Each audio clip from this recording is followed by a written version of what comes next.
Alors je suis François Yin, auteur de théâtre, comédien et metteur en scène, et je travaille essentiellement avec l'Harmonie Communale, qui est la compagnie de théâtre que j'ai fondée avec Nicolas Lijon et qui porte l'essentiel de mes projets. Alors La Peur est un spectacle dont le personnage principal est un prêtre.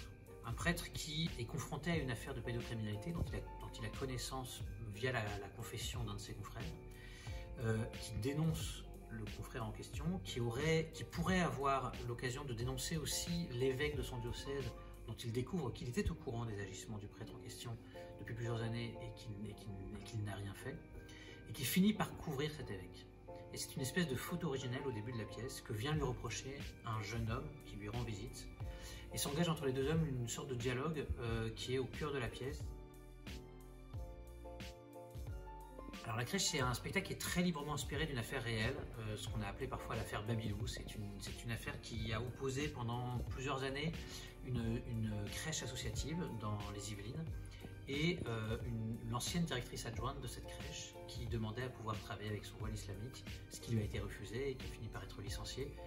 C'est une affaire qui a défrayé la chronique entre 2008 et 2014 et qui était assez poignante parce qu'elle opposait des personnes qui avaient travaillé ensemble pendant des années, qui avaient monté un projet admirable, qui avaient réussi à le faire vivre et qui se voyaient complètement éloignées les unes des autres par l'effet d'un débat politique absolument délétère.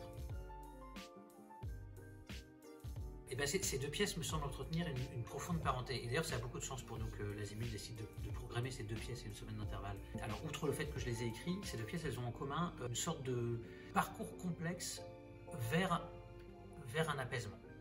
Mais un apaisement qui ne peut pas se décréter, qui ne s'obtient qu'à l'issue d'un parcours romanesque exigeant qui aura supposé que chacun des personnages se libère d'une espèce de nœud originel.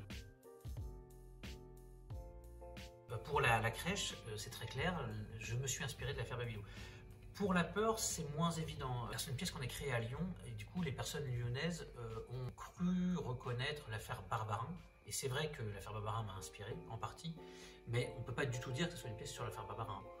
En fait, moi je m'intéresse à des histoires qui me semblent pouvoir servir de support à des déploiements romanesques riches et complexes. Et je ne sais jamais exactement pourquoi telle histoire dont j'entends parler finit par m'inspirer une envie de fiction.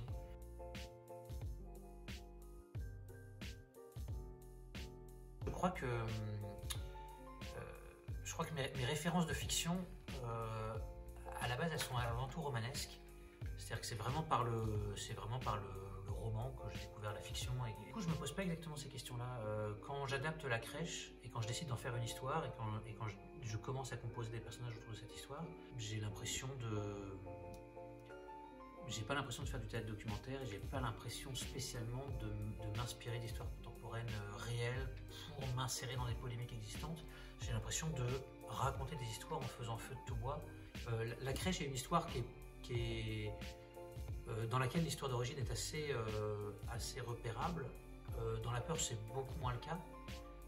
Mais ce sont des histoires intimes, personnelles, romanesques, qui se déploient sur un fond de débat contemporain, comme chacune de nos vies en fait.